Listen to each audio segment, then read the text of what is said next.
Dans les médicaments, il y a la philosophie. Dans les médicaments, il y a l'inspiration. Il y a les rencontres. La rencontre que l'on nous offre maintenant, que le MEDEF nous offre maintenant, c'est la rencontre de la matinée. C'est un honneur, un bonheur aussi, de recevoir une femme d'exception. Vous allez voir, elle est complètement hors norme, elle sort totalement du cadre, évidemment. Je ne sais pas ce que disent les membres de sa famille, mais peut-être qu'elle n'est pas gérable non plus dans la famille, elle va nous le dire. Une ex-journaliste, tant mieux, elle s'en est sortie. Une mère de famille, rabbin, philosophe, féministe. Elle défend une lecture ouverte, actuelle et féministe de tous les textes sacrés.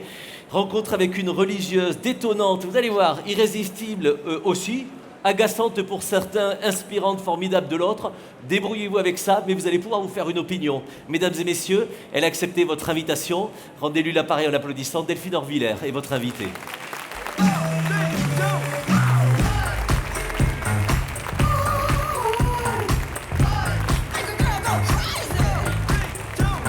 Bonjour Delphine. Le micro va fonctionner. Delphine, qu'est-ce que je dis? Je dis bonjour Madame Larabin, bonjour Madame Larabine, qu'est-ce qu'il faut dire? Là, c'est un gros débat déjà. Alors, c'est ça, on n'a pas le temps? Non, ça peut être un autre sujet pour une prochaine invitation. Cet après-midi, pendant 4 heures, je voulais juste vous remercier. Je vais vous laisser la parole un instant, mais pourquoi vous avez accepté l'invitation? Non, j'imagine, soit vous n'aviez rien d'autre à faire, et à mon avis, ce n'est pas le cas. Qu'est-ce qui fait que vous avez accepté l'invitation du MEDEF aujourd'hui? Vous savez quoi, je vais vous en dire un mot tout de suite dans un instant. Je vais commencer... Voilà, comme ça, vous allez le découvrir. Je vous laisse nous guider avec votre boussole. On est très heureux de vous écouter et je reviendrai dans une 40aine de minutes pour vous poser quelques questions et la salle pourra aussi vous questionner. Delphine Orviller, s'il vous plaît, mesdames et messieurs.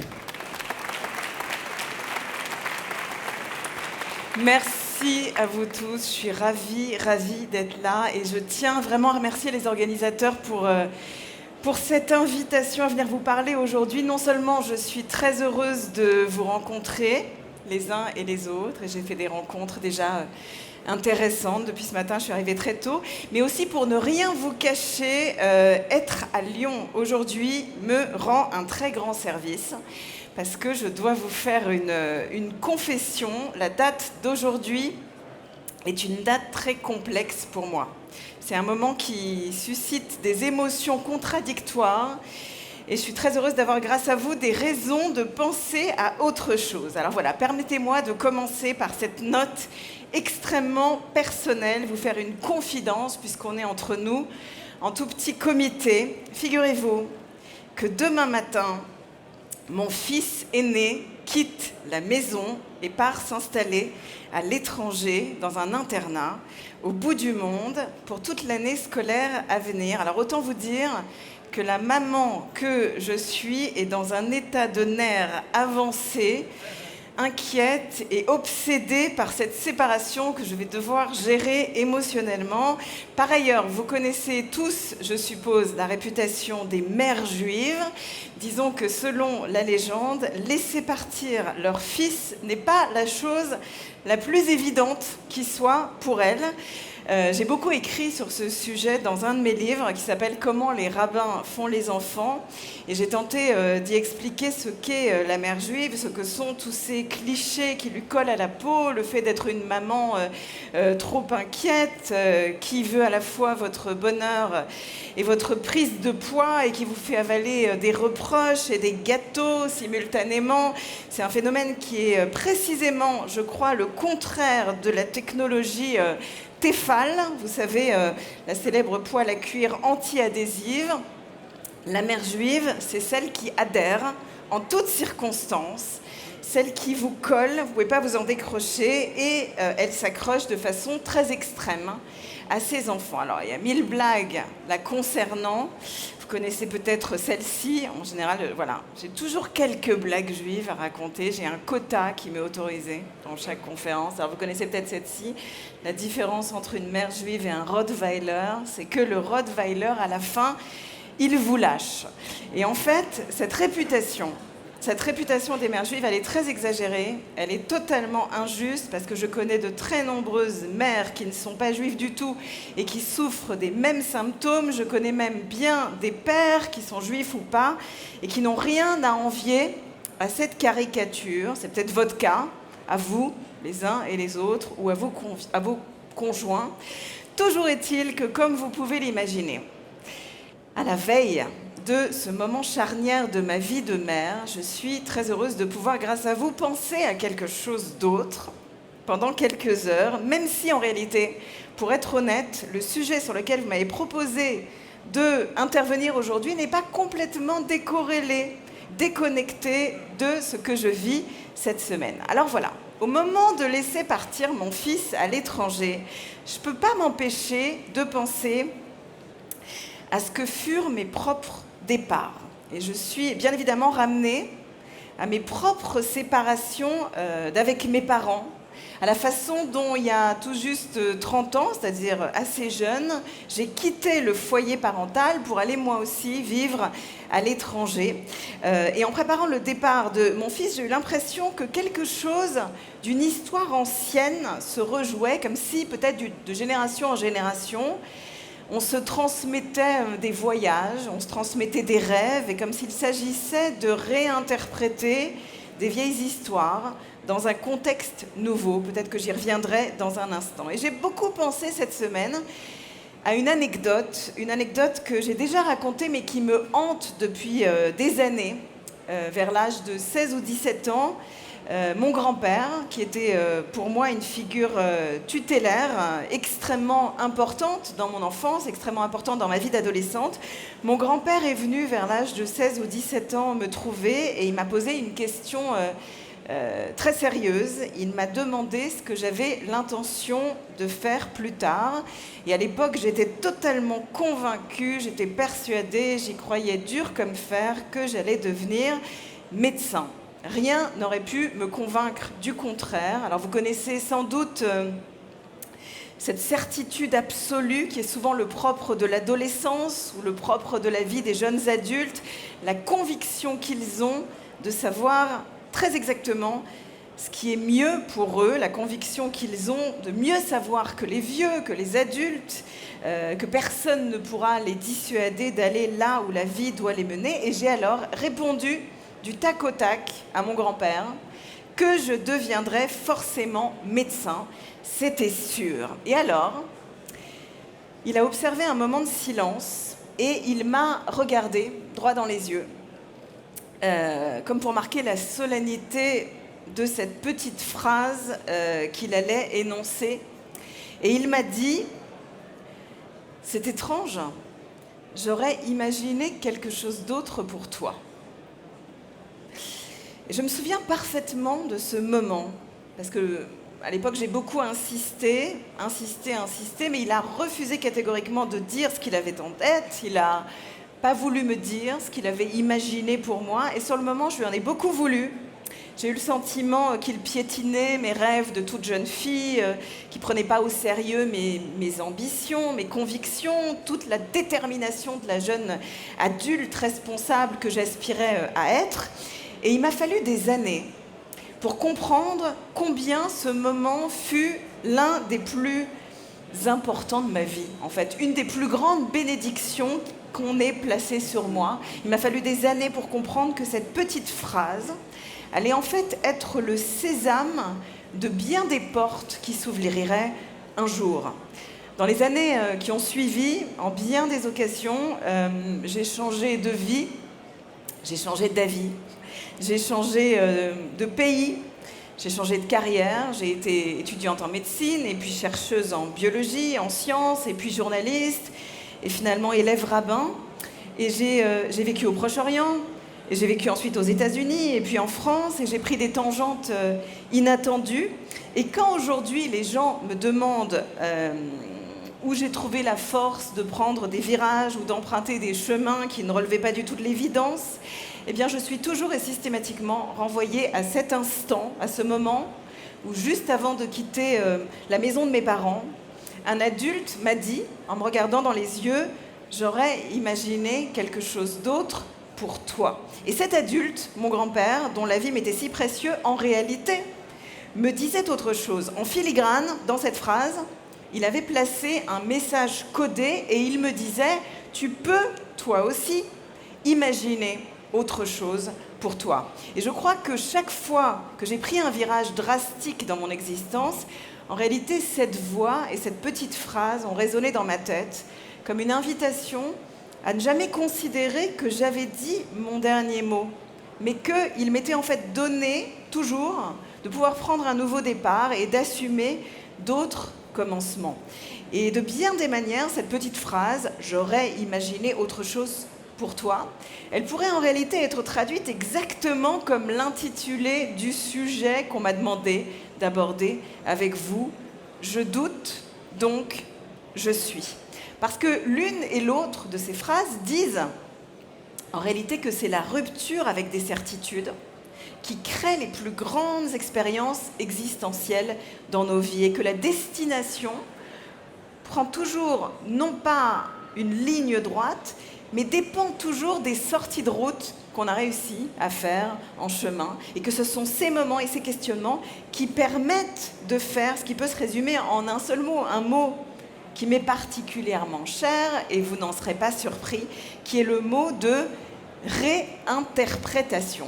Aujourd'hui, le cœur de mon travail, le cœur de mon engagement d'écrivain, de penseur et surtout le cœur de mon engagement de rabbin consiste en cela, en relire, réinterpréter des textes. Ça veut dire être capable de les revisiter, de les considérer comme sacrés, non pas parce qu'ils ont parlé à nos ancêtres un jour, il y a très longtemps, non pas parce qu'ils racontent une très très vieille histoire qui leur est arrivée, ou non pas non plus parce que quelqu'un aurait décrété simplement qu'ils sont sacrés, mais percevoir que leur caractère sacré tient à la possibilité de nous parler encore, et de nous parler de façon inédite, et de trouver comment, dans un contexte nouveau, dans un contexte inédit, ils peuvent nous parler autrement, parce qu'en fait, c'est ça qui fait la sacralité d'un texte, sa capacité à nous parler de notre histoire, pas des histoires passées, mais offrir un message à une génération qui, a priori, n'est pas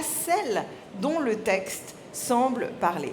Alors, ce que je dis là est vrai de toutes les traditions religieuses qui ne cessent de réinterpréter un message transmis et de se demander comment une idée ou un récit peut encore enseigner quelque chose à ceux qui le lisent. Alors, elles n'y arrivent pas toujours, mais je crois que c'est ce qu'elles essaient de faire.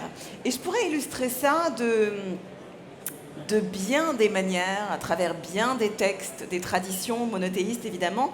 Je pourrais d'abord vous dire un mot de ma tradition, la tradition juive. Vous savez, c'est une tradition qui pourrait être définie comme une forme d'obsession textuelle. Voilà, le judaïsme, c'est une certaine obsession du texte et de la réinterprétation, une culture qui continuellement fait ça et relie et tente de faire entendre des mots autrement. Je vais essayer de vous en donner une illustration à travers un voyage, peut-être un court voyage ensemble à l'intérieur de textes religieux, mais en réalité, je pourrais le faire à partir de bien d'autres histoires et même à partir de récits et de légendes et même à partir de blagues juives. Vous savez que l'humour, dans ma tradition, c'est une activité qui est presque une activité religieuse. Alors, je vous le disais, on m'autorise un certain quota de blagues. Alors, je vais l'utiliser pleinement aujourd'hui. Je pourrais vous en raconter des milliers, mais je vais vous en raconter une qui me semble particulièrement illustrer mon propos. Peut-être que vous la connaissez, peut-être pas.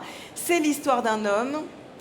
On va l'appeler Salomon. Voilà, Salomon se promène dans la rue.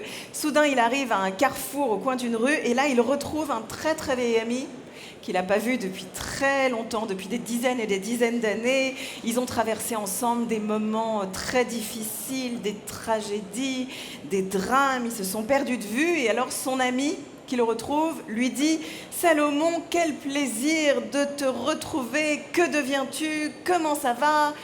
Et Salomon répond « Bien !» Et alors son ami lui dit « Mais dis-moi vraiment, qu'est-ce que tu deviens?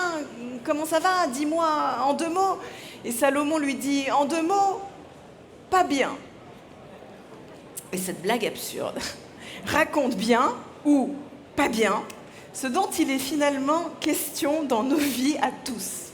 Il nous est toujours donné de nous raconter, ou de raconter aux autres nos vies, d'une manière ou d'une autre, comme allant bien, ou comme n'allant pas bien. Et ces 2 expressions antithétiques sont parfois vraies, l'une et l'autre. En fait, c'est juste une affaire de positionnement, d'interprétation, de réinterprétation, ou pour utiliser un terme qui nous réunit aujourd'hui, de capacité à douter que notre récit premier soit le plus juste et de penser que peut-être nous pouvons en faire un autre. Cette capacité à douter que nous disons vrai, que nous sommes vrais, cette interrogation sur notre juste positionnement, sur notre légitimité à nous tenir là où nous sommes, c'est parfois quelque chose d'handicapant, mais souvent c'est un facteur considérable de croissance psychologique, mentale ou spirituelle. Et je pourrais vous en donner bien des exemples de ça dans ma vie personnelle, dans vos vies personnelles, de moments où le doute a été déterminant dans votre capacité à choisir une voie plutôt qu'une autre. Mais je voudrais commencer maintenant, si vous m'y autorisez, à faire un petit détour par des textes sacrés, toutes traditions religieuses confondues. En fait, peu importe ce que vous croyez, si vous y croyez vraiment ou absolument pas, que vous considériez que ces textes sont une réalité historique ou que vous considériez que c'est juste des légendes, aucune importance. Tous ces textes disent quelque chose des civilisations qui nous construisent, des traces que des récits ancestraux laissent dans nos vies et dans nos sociétés. Alors je vous invite en cet instant, chers amis, à mobiliser un peu vos souvenirs d'enfance, vos souvenirs peut-être de catéchisme, de Talmud Torah ou d'école coranique. Je vous invite à réfléchir à l'instant à qui sont les héros de nos textes, les modèles de nos traditions religieuses, les hommes et les femmes qui ont, du point de vue des religions, changé l'histoire. Alors on va commencer par peut-être le type le plus connu de la Bible. Vous connaissez forcément son histoire. Si vous avez vu Le Prince d'Égypte en dessin animé, ou bien si vous avez vu l'histoire des 10 commandements, incarnée par Charlton Heston, musclé, sexy et à la longue chevelure dans le rôle principal, je veux bien sûr parler de Moïse. Alors Moïse, c'est le type qui aurait toutes les raisons d'être sûr de lui et de ne pas douter un instant. Il est choisi par Dieu en personne pour devenir son porte-parole, son représentant auprès du peuple des Hébreux dans la Bible. Vous vous souvenez forcément de cet épisode. Moïse est en train de faire paître des moutons dans le désert. Comme tous les personnages importants dans la Bible, il a des moutons. Eh bien, figurez-vous que Dieu va s'adresser à lui et lui dire « Dorénavant, j'ai une mission pour toi, Moïse, tu vas aller libérer ce peuple d'esclaves. » Et Moïse, du tac au tac, va dire, et puis ensuite il va redire, et insister, et le dire, et répéter encore, et marteler le même message en réponse à Dieu. Il va dire « Pourquoi moi ? Pourquoi moi ? J'ai pas du tout les compétences qu'il faut pour ce poste. Il y a forcément quelqu'un de mieux que moi pour ce job. Pourquoi tu veux absolument me confier à moi cette mission ? Moïse, dans la Bible, affirme qu'il ne peut pas jouer ce rôle de leader. Pourquoi ? Parce qu'il ne sait pas bien parler. C'est amusant d'ailleurs, parce que les commentateurs, à partir de ce détail étrange, vont tous affirmer que Moïse souffrait d'un handicap, un handicap méconnu, un handicap particulier physique, selon la légende. Peut-être vous ne le savez pas, mais selon la légende, Moïse bégayait. Moïse était bègue. Moïse bégaye. Et je ne sais pas si vous percevez le caractère humoristique de ce détail. En fait, ça pourrait presque être une blague juive. Dieu doit recruter quelqu'un qui va devenir son porte-parole, quelqu'un qui va parler en son nom, quelqu'un qui va transmettre son message à tout un peuple. Et parmi tous ceux qui auraient pu prétendre être nommés à ce poste, Dieu va choisir, parmi tous les candidats, le seul type qui, a priori, n'est pas compétent pour le poste. C'est un choix étrange de DRH que celui-là. Dieu choisit pour porte-parole la personne qui a un problème d'élocution, c'est-à-dire le seul homme qui sera littéralement incapable de transmettre le message qu'il a entendu. Et il y a là, bien évidemment, un drôle d'effet comique. Mais moi, ce qui m'intéresse ici, tout particulièrement, c'est le fait que l'homme choisi pour incarner la foi, la confiance, la parole transcendante, c'est par excellence un homme qui doute, un homme dont la parole manque d'assurance, dont la parole est comme brisée. Et on retrouve cette idée un peu partout. Dans le récit biblique, à bien y réfléchir, on pourrait en donner bien des exemples. Abraham, un patriarche, qui est un homme stérile une bonne partie de sa vie, ou alors Jacob qui doit incarner la droiture et qui dans la Bible boite pendant presque toute son existence. Et ces exemples, ils existent aussi dans d'autres traditions religieuses. Prenez l'exemple de Jésus. Jésus, incarnation de la puissance divine sur terre, est bien loin d'être à l'image d'un mâle alpha traditionnel. Il est incontestablement une figure pour les théologiens de vulnérabilité humaine et surtout pas d'infaillibilité. De la même manière, dans la tradition musulmane, le prophète Mahomet est censé incarner une figure paternelle, puissante, et c'est un homme qui, dans le texte, ne parvient pas à avoir de fils, un homme que ses proches accusent d'être châtré ou stérile, qui est une accusation terrible et très difficile à porter dans une société patriarcale. Et vous percevez bien, là, je crois, où je veux en venir, de façon paradoxale, les héros du texte, de nos textes, sont tous, à un moment donné, des anti-héros. Et leur puissance et leur légitimité vient, non pas de leur force, mais de leur faille. Pour le dire autrement, ils ne se construisent pas malgré un handicap, mais précisément sur ce handicap, sur le doute et sur l'incomplétude.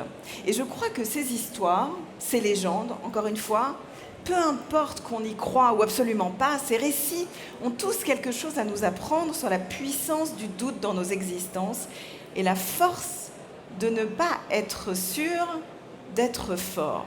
Tous ces héros, d'une manière ou d'une autre, à un moment donné, vont se percevoir comme illégitimes ou vont souffrir d'une forme de syndrome d'imposteur.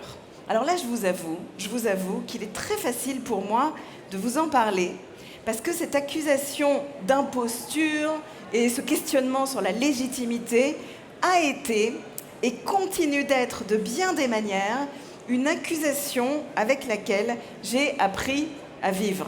Comme vous pouvez sans doute l'imaginer, faire le choix du leadership religieux quand on est une femme est loin d'être une évidence pour tout le monde. Les traditions monothéistes, toutes religions confondues, continuent d'avoir quelques problèmes avec les femmes et avec le féminin. Et bien évidemment, cette phrase est un euphémisme. La femme est bien souvent celle dont on parle, mais très rarement celle avec qui on parle, et le féminin continue d'être tenu à distance des sphères de pouvoir, c'est-à-dire des sphères de savoir. On maintient les femmes bien souvent dans l'ignorance des textes comme un outil politique pour les maintenir dans un territoire délimité. Les discours traditionnels enferment toujours les femmes avec plus ou moins d'élégance dans des domaines du monde domestique, dans le monde de l'épousaille, du foyer, de la maternité. Et à l'instant où elles cherchent à gagner une place ou une voix politique ou une place de leader, immédiatement, on questionne leur légitimité. On les accuse de trahir un éternel féminin, qu'on serait bien en peine d'ailleurs de définir, mais qui soudain leur colle à la peau. On les accuse de dissoudre l'autorité, de dissoudre le pouvoir. On pourrait citer un probable futur candidat à la présidentielle qui a déclaré, je cite, en parlant des femmes, « Le pouvoir s'évapore dès qu'elles arrivent ». Vous voyez, c'est pas seulement vrai dans la misogynie religieuse, c'est souvent vrai dans la misogynie politique, et c'est particulièrement vrai dans le monde de nos traditions. Je ne compte pas le nombre de fois où, parce que je suis une femme, mes interlocuteurs, pas forcément religieux, parfois des journalistes ou simplement des gens que je rencontre, me demandent quelle est ma légitimité en tant que leader religieux, quelle est ma légitimité en tant que rabbin, au nom de qui je parle ou qui est-ce que je représente. Et je suis toujours particulièrement troublée de constater que cette question n'est absolument jamais adressée à quelqu'un dont la barbe est un peu plus longue que la mienne. C'est comme si la longueur du poil sur votre visage était immédiatement proportionnelle au crédit que l'on va vous accorder. Cette discrimination est un peu barbante, si vous m'autorisez cette expression. Alors moi, j'attends que ça pousse. Mais en attendant, je fais souvent remarquer à mes interlocuteurs qu'on n'interroge jamais la légitimité des voix les plus conservatrices. Et comme beaucoup d'autres, voilà, on leur accorde souvent un crédit d'authenticité qu'ils vont immédiatement questionner chez des voix plus progressistes, et c'est assez troublant. Voilà, c'est un sujet d'interrogation constant. J'ouvre d'ailleurs une petite parenthèse pour vous faire remarquer que cette problématique de l'imposture, de la légitimité questionnée du féminin, n'est pas propre au monde religieux et politique. Je ne compte pas le nombre de fois où je participe à des panels dans des conférences. Je me retrouve à une table, bien souvent très masculine, tout domaine et expertise confondus, et souvent je demande aux organisateurs pourquoi aucune autre femme n'a été conviée, et on me répond souvent avec beaucoup de bonne foi que d'autres femmes invitées ont souvent décliné l'invitation en disant exactement, presque mot pour mot, les mots que Moïse a prononcés un jour dans la Bible, en préférant garder ses moutons. Mais pourquoi moi ? Mais qui suis-je pour accepter cette invitation ? Ai-je la légitimité de prendre la parole ? Vous savez, autant de questions que, sans vouloir caricaturer à outrance, les hommes se posent un peu plus rarement dans le monde de l'entreprise. Voilà, je referme là la parenthèse. Et pour moi, la question... Pour moi, j'espère qu'il n'y a pas que... Non, il n'y a pas que des femmes. Pour moi, la question, en fait, n'est pas tant comment faire pour que les femmes cessent de douter, que peut-être au contraire de se demander comment faire pour que tout le monde, hommes et femmes, doute autant. C'est-à-dire pour que nous soyons, selon, quel que soit notre genre, notre histoire et notre expertise, un peu plus capables d'interroger nos certitudes. Je crois que cette leçon, elle s'applique en tout temps, elle s'applique en tout lieu, pour chacun de nous, mais peut-être qu'elle devient encore plus pertinente par les temps que nous traversons, dans le contexte politique et social qui est le nôtre. J'ai le sentiment, et c'est peut-être aussi votre cas, que nous sommes entourés de beaucoup de gens qui sont pétris de certitudes et qui sont extrêmement fermes dans leurs convictions qu'ils ne remettraient en question sous aucun prétexte. Sans aucun doute, les réseaux sociaux ne sont pas sans lien avec ce que je vous dis maintenant. Vous le savez, on a tous constaté sur les réseaux sociaux combien les communautés qui s'y forment, exacerbées par des formes d'entre-soi, réunissent très souvent des gens qui pensent la même chose, qui lisent les mêmes livres, qui votent de la même manière.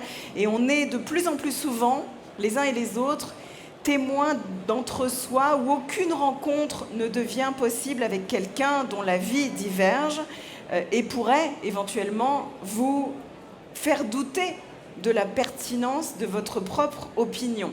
Et de plus en plus souvent, on dialogue avec des gens qui sont d'accord avec nous, qui pensent ce que nous pensons, et rien n'est fait pour que nous puissions interroger ou faire vaciller nos certitudes. On publie des messages et on tente de récolter un maximum de likes qui vont pouvoir nous conforter sur ce qu'on savait déjà ou ce qu'on tenait déjà pour vrai. Alors moi, ces dernières années, je repense sans cesse à une citation d'Albert Camus, que vous connaissez peut-être. Camus disait, je cite, « Je voudrais m'inscrire au parti des gens qui ne sont pas sûrs d'avoir raison. » Et tout comme Camus, c'est vrai que bien souvent, moi, j'aimerais prendre ma carte aussi dans ce parti-là. Et je crains que dans les mois qui viennent, en cette année, bien sûr, d'élections présidentielles qui s'ouvrent, beaucoup de gens exacerbent ce confort de la certitude et certains discours qui résonnent avec des « je vous l'avais bien dit ». Et tout cela, bien sûr, chers amis, me ramène tout naturellement à mes inquiétudes de mère juive pour l'avenir de mes enfants. Il me semble souvent que 2 âges dans la vie sont pétris de certitudes. Il y a d'abord l'adolescence, je vous le disais tout à l'heure, l'adolescence qui croit qu'elle sait déjà exactement ce qu'elle va être, ce qu'elle doit être et ce qu'elle doit penser. Et c'est une certitude qui est assez saine, en fait. C'est la certitude de celui qui n'est pas encore capable d'imaginer autre chose pour lui-même, de celui ou celle qui a besoin qu'un adulte ou qu'une figure tutélaire, une figure de mentor lui dise « libre à toi de changer d'avis ». tu peux changer d'opinion. Et à l'autre bout de la vie, il y a le manque de doute de la vieillesse, le discours de tous ceux qui, au contraire, ne sont plus capables d'imaginer qu'il pourrait en être autrement et dont les convictions sont parfois pétrifiées dans ce qu'on appelle l'expérience, où l'on croit dur comme fer ou dur comme pierre. Tout cela est gravé définitivement dans la pierre. Et je crois qu'il revient aux adultes, c'est-à-dire en fait aux entrepreneurs. Il est magnifique ce mot d'entrepreneur. Quand vous l'écoutez attentivement, il suggère que dans l'entreprise, on a une prise de l'entre-deux. Bien précisément, entreprendre, c'est peut-être se tenir entre ces deux âges, entre ces deux temps de l'existence. Avoir la maturité mentale, spirituelle et politique de savoir qu'on n'a pas dit son dernier mot et de ne pas se figer dans une pétrification psychique où on est convaincu qu'on ne changera en aucune manière d'avis. Et j'aimerais pouvoir me dire, chers amis, et je conclurai là-dessus, j'aimerais pouvoir me dire que peut-être, qui sait, vous m'inviterez à vous parler dans 1 an ou 2 et je vous affirmerai que je ne suis plus nécessairement d'accord avec ce que je vous ai dit aujourd'hui et que je doute vraiment d'avoir eu raison de vous affirmer tout ça aujourd'hui. Mais d'ici là, je vous demanderai d'être très sage, de me donner souvent des nouvelles, de bien manger les gâteaux que je vous enverrai et de ne surtout pas inquiéter la mère juive que je suis et que je suis sûre que vous êtes, vous aussi, à votre manière. Merci beaucoup.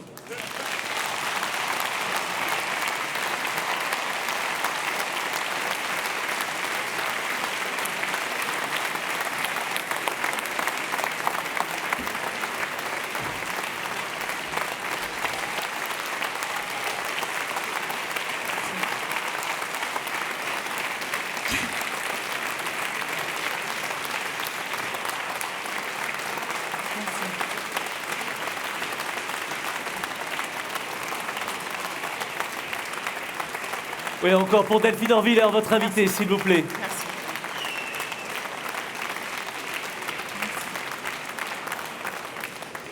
Quel bonheur, chère Delphine, à chaque fois renouvelé, de vous écouter. On pense à votre fils qui doit bien nous détester et il aura raison. On est ravis de lui piquer sa mère aujourd'hui. Je pense qu'il est ravi, au contraire. Aussi. Oui, ça ne va pas durer, vous allez voir. Dans 2-3 jours, les larmes, et puis vous nous rappellerez l'importance d'une mère, évidemment. Je dois vous dire que c'est extraordinaire pour moi. Je n'ai pas l'habitude de parler à un endroit où il y a beaucoup de bruit autour. Enfin, d'une certaine manière, ça m'a rappelé les offices religieux où les gens parlent d'autre chose pendant les sermons des rabbins. Voilà, c'était une expérience assez familière, finalement. Non, mais c'est très bien.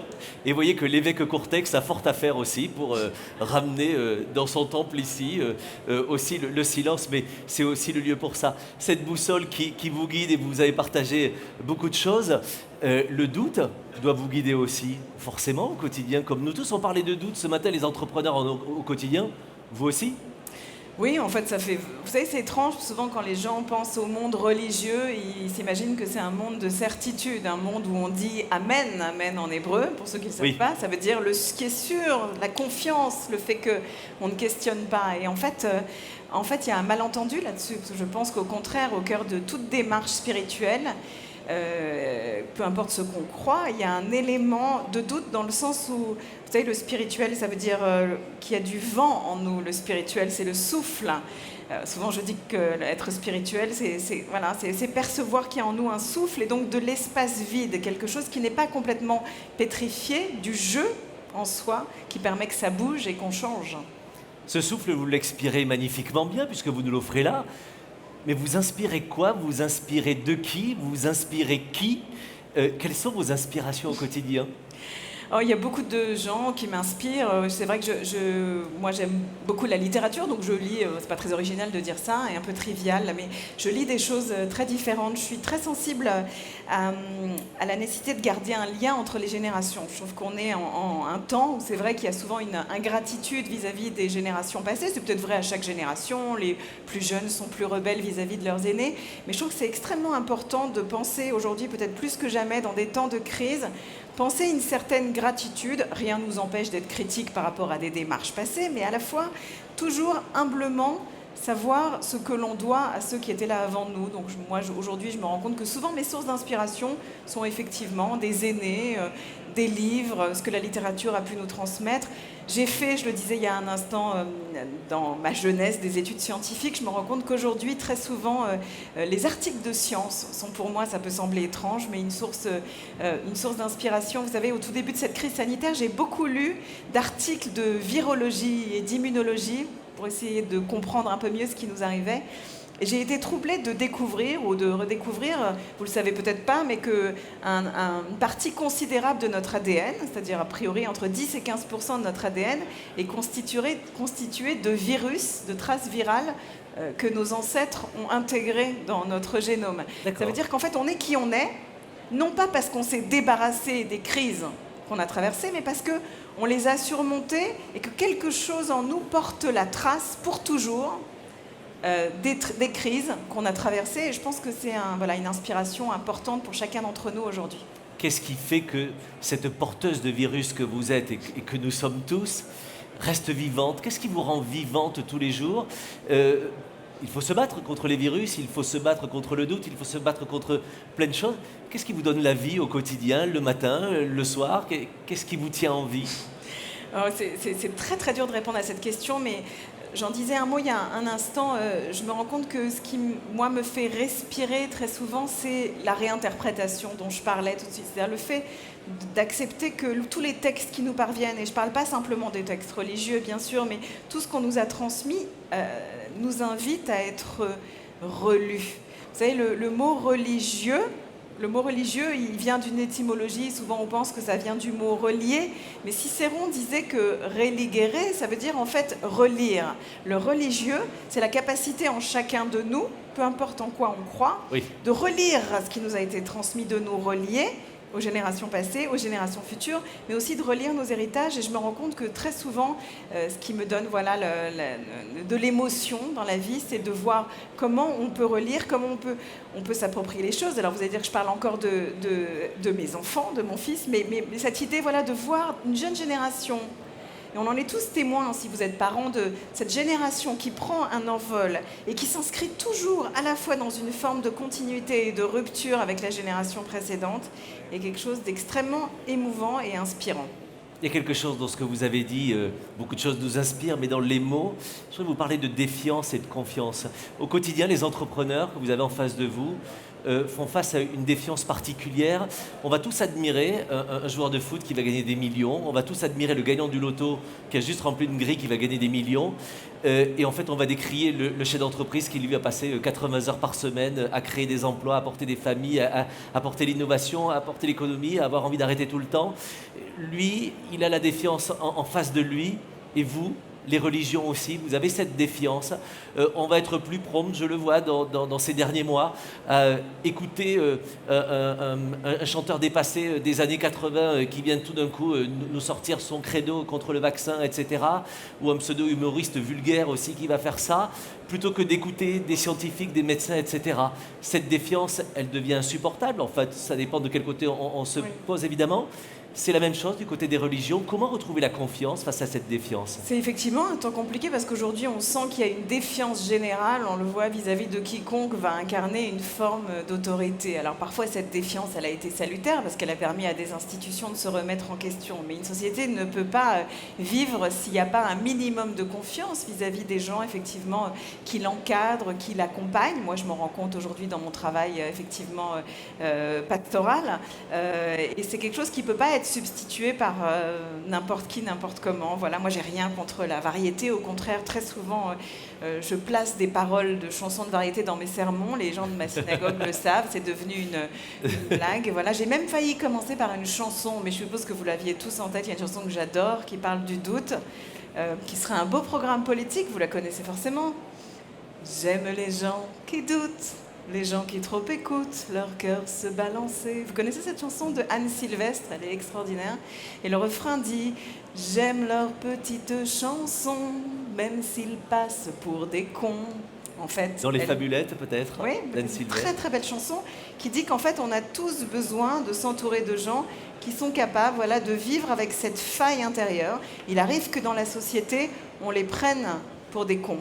Alors qu'en fait, c'est souvent sur eux que repose la possibilité du changement, et c'est particulièrement vrai dans les temps de crise, où effectivement, vous savez, vous connaissez tous cette phrase qu'on a entendue jusqu'à en être gavé dans l'année qui vient de s'écouler, cette phrase de Gramsci, du philosophe, qui dit « Un monde ancien tarde à mourir, un monde nouveau peine à naître, et dans ce clair-obscur surgissent des monstres ».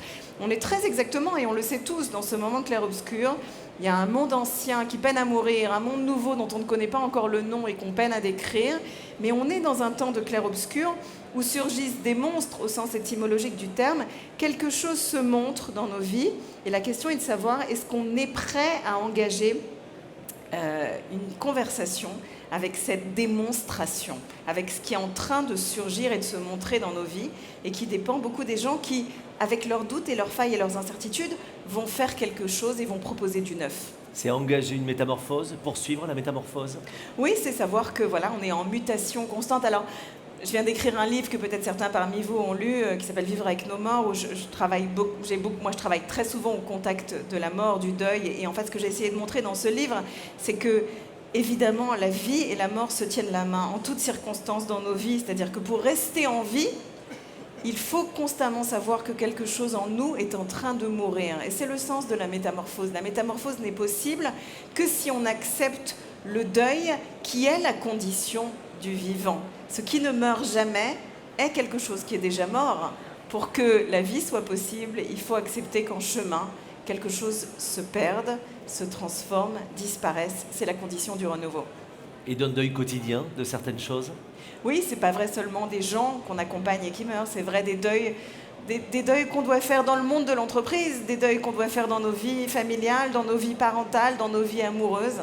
En fait, voilà, ces changements sont en réalité... c'est ça, en fait, être adulte. Je parlais tout à l'heure de l'entrepreneur qui, à mon sens, doit être le modèle de l'âge adulte. L'âge adulte de la maturité, c'est de savoir qu'on ne vivra qu'avec le deuil. Merci de nous le rappeler aussi bien. Avant de terminer avec vous dans quelques instants, je ne voudrais frustrer personne. Est-ce que quelqu'un souhaiterait poser une question à Delphine Orviller, votre invitée? On a des micros à votre disposition. Je vais faire le tour pour voir s'il y a une main qui se lève. Si quelqu'un souhaite me faire signe, une question dans la salle. Pas de question, mais vous aurez Delphine, et puis surtout vous aurez de quoi lire Delphine Orviller. Puisqu'il n'y a pas de question, j'en aurai une dernière pour vous. Quelle est la lecture que vous faites, vous, des enjeux sociétaux auxquels les entrepreneurs doivent répondre encore plus à l'aune de ce monde qui change? Eh bien, je pense que c'est ce que je viens de décrire par rapport à la crise. La crise crée une situation de mort et de naissance simultanément. En hébreu, c'est le dernier mot d'hébreu que je vous dis, je vous promets, vous allez pouvoir dire que vous êtes bilingue à la fin de cette conférence. Mais en hébreu, le mot crise, ça se dit mashber, et ça veut dire littéralement une table d'accouchement. En fait, la crise est une salle d'accouchement. C'est un lieu où quiconque y est déjà entré le sait. Il y a beaucoup d'espoir, mais il y a de la terreur. Tout peut être formidable et tout peut mal tourner. Donc il y a une conscience, encore une fois, que la vie et la mort se tiennent la main. Donc voilà, je suis désolée pour... Voilà, il y a autant d'hommes que de femmes ici pour cette métaphore très obstétrique. Mais en fait, je pense qu'il faut qu'on soit capable d'être dans cette salle de naissance tous ensemble, et que de bien des manières, je pense que le monde de l'entreprise donne la possibilité de cette renaissance de société. Et pour rebondir là-dessus, parmi les enjeux, la place de la femme est un enjeu essentiel. Oui, parce qu'en fait, je voudrais être claire là-dessus, je ne crois pas que la question des femmes soit nécessairement un enjeu pour les femmes elles-mêmes ou pour une révolution féministe. Je crois que dans une société, dans toute société, la question des femmes pose toujours la question de l'autre. Si un système ne fait pas de place aux femmes et au féminin, vous pouvez être assez sûr qu'il ne fera de place à aucun autre, avec un grand A, quel que soit le visage de cet autre. L'altérité est bien souvent symbolisée par la place ou la non-place attribuée au féminin dans une société. Et on n'attendra pas 20 ans pour avoir les résultats en Afghanistan notamment, pays auxquels on pense, ou d'autres systèmes où la place n'est pas faite. Delphine Orwiller, je voudrais en leur nom vous dire merci, mais ce serait trop simple de le faire moi-même. Ils vont vous le montrer maintenant. Merci d'avoir été notre invité. Delphine Orwiller est avec nous ce matin. Merci, chère Delphine.